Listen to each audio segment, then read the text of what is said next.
So let's talk about event management. This particular framework has an event management platform built into it.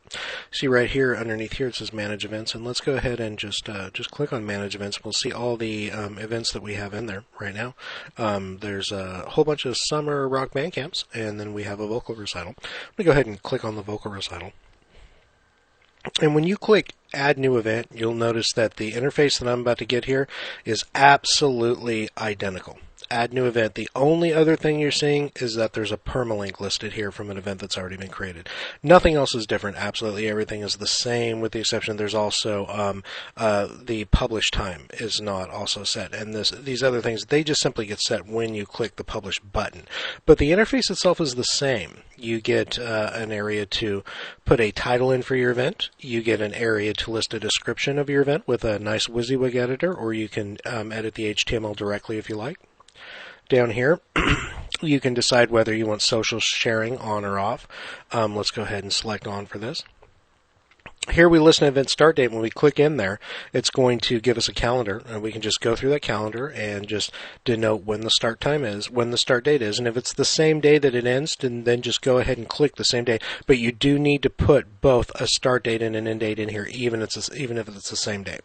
Here are start times, and they're denoted, as you can see, between 4:15, 4:30, 5 o'clock, 5:30. They're denoted in 30-minute intervals. But as you can see, you have to go ahead and enter them in 30-minute intervals. They actually won't. It isn't a time frame in which you can enter in at like 4:15 or something along those lines. So that is unfortunately a restriction in this particular framework. I'm not for sure why that is, but it is. You could also click all day, in which case it would not list times, and then you could manually list times up here. If you're going to have something start at like 4:15 or something like that, you could manually enter times in up here in the description, and you would also want to enter times into the excerpt if you did that, which you're going to find down here. Little down here below the time frame, you're going to see booking URL. If you're selling tickets and you have it set up through Ticketmaster, they're going to have a URL that's going to directly take people to that Ticketmaster site so they can book for tickets. That would be what you would enter here. Okay, or any other ticketing agent that there was, or if you run your own ticketing agent, whatever it was, you would go ahead and put that there, and they would take them to the page to where they could book tickets. It could be booked through PayPal, could be booked through any number of things. Location address, this is already set up, and this is set up through Manage Locations. Let's open that up real quick here so you can see. Let's open up the Lesson Factory, which is the only location listed in there right now. And as you'll see, it just asks for an address, city, town, postcode, region, not relevant here. It's in the country United States, and you can search for this location on a map, and it will show this location right here. And then you can just click Publish right here, or Update in this case, and it'll go ahead and then it will list that as a location, and you can just click on, and you can put as many locations in there as you want. It'll just list it, whatever the title is, the location is, it'll list it right there, and then you can select it. Here you have here you can choose whether you want a full width event, if you want the page when people click on the event itself to have no sidebar, or if you want it to have a right sidebar or a left sidebar. And then likewise, you can choose which sidebars you want. You can choose to have the regular sidebar, the home sidebar, the contact us sidebar there. I'm going to choose no sidebar for this page. Here's where we put an excerpt, which is what would appear in lists and other portions of the system that draw out events dynamically. If they're going to show an excerpt, whatever, if you don't put an excerpt here, then they'll just show the first, I think, 255 characters of what's in here.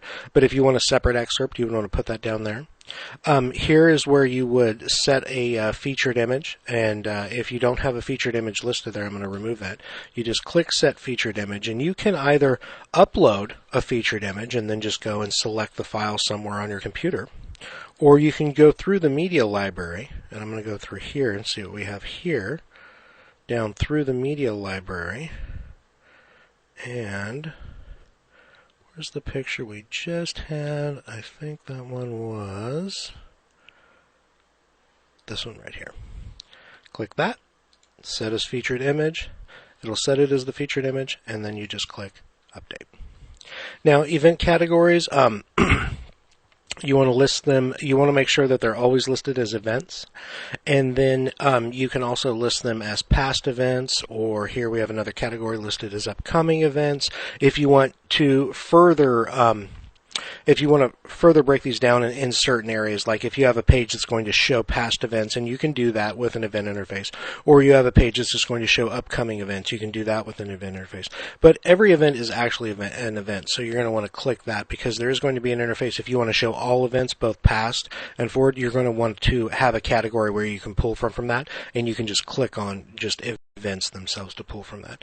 So now that we've got that done, we can view the event item here. And you'll see that we have a nice formatted page up here at the top. We get a map of where that particular event item is.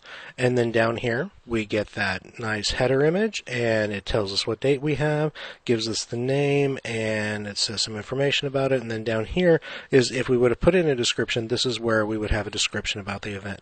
And then people can share this post on Twitter, Facebook, LinkedIn, and Google+ directly from these, and that's because we activated that social sharing inside of that interface, which is right here.